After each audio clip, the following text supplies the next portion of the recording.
welcome to another video and let's talk on social outlet JA. I am your host Tamia Coley and today we have with us John Day Bryan. Welcome. Thank you for having me. You're most welcome. Alright, so today what we'll be talking about is his book. He started writing a book, The Change with Christ, and I want to know more about what this book is about and what inspired him to write the book. So first, just tell me a little about yourself. Well, I am a person who loves Christ. I am a lover of youths, and I try my best to show that love in many ways and many areas. But for example, like youth fellowship, just sharing at conventions and anything that has to do with youths. I'm just a lover of youths. Alright. And how long ago you started writing this book? 2 years ago. It was 2 years. I've been 2 years now since. People, it takes a while to write a book. It takes a while to write a book. Alright, and what is the reason, like before you started writing that first word in the book, what was the reason, what was going through your mind, what it is that empowered you to write the book, to start writing the book? Well, we all face different experiences in life, and sometimes, there are persons out there who wants to hear from you. There are persons who want to know what to do in a certain type of crisis or situation. And I saw Christ as the Christ in my crisis, so I thought about writing a book so that it can help others just as how Christ would have helped me. You realize that, guys, I took something important out of what he said just now. I saw Christ as the Christ in my crisis. Very, very powerful statement. Right, so what it is that this book is about, what it is that is going to draw people to want to buy this book? Well, in my season of trials and setbacks, I saw Christ as the only person that could help me. And when you learn things, you have to share it. Not just keep things to yourself, but also share with others, just with scriptures. When you learn something from scriptures, at times we should not just share, keep it with ourselves, but also keep share it with others. You made mention of trials. What exactly? Well, as a young man growing up, as a youth growing up, I would have faced many difficulties. I remember while I was in school, there were a lot of things that was happening even in school, and one thing also, I lost my sight.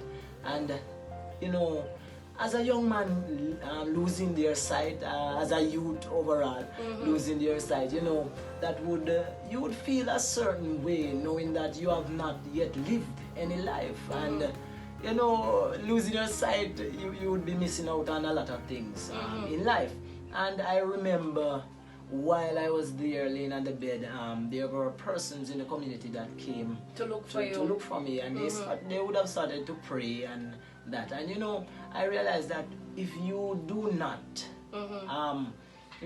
reach out to Christ, if you don't have that desperate need for a miracle, then Christ will not answer you. So I was desperate and I wanted to receive back my sight. So I prayed also with them, and I had faith enough, and here I am today. Yes, I'm wearing a glass, but I have my sight. Yes. So when you say lost of sight, do you mean, is it that you could see something, or completely lost of sight, or you could, like you could probably see or make out a figure, or just lost of sight? Lost of sight. Oh my word. I could not see anything for a few months.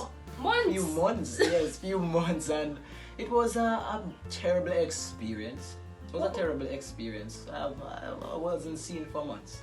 It was a terrible experience. Months? Yes. Wait, I just need a moment to understand, because it's not quite often, well, you rarely hear a person saying that they lose their sight and then get it back. So this must have been a miracle. Yes. So, alright, my question to you is, during the moment of losing your sight, did at any point you lose faith? Well, at first, because as I said, there were persons there that came to look for me. These persons, I could hear the voices, so I knew who they were. Yes, who they were, and they were crying.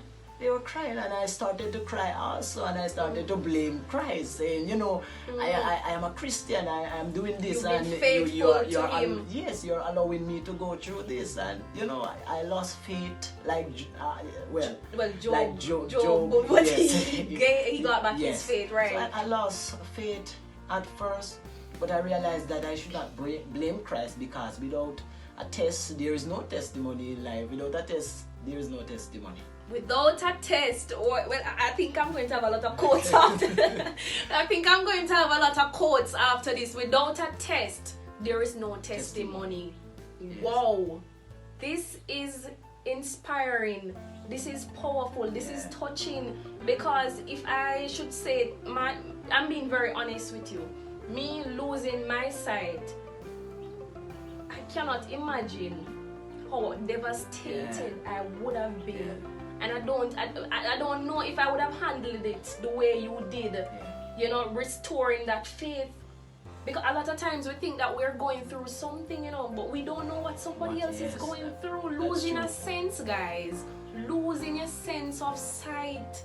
That is you lose your hearing, and you probably can understand.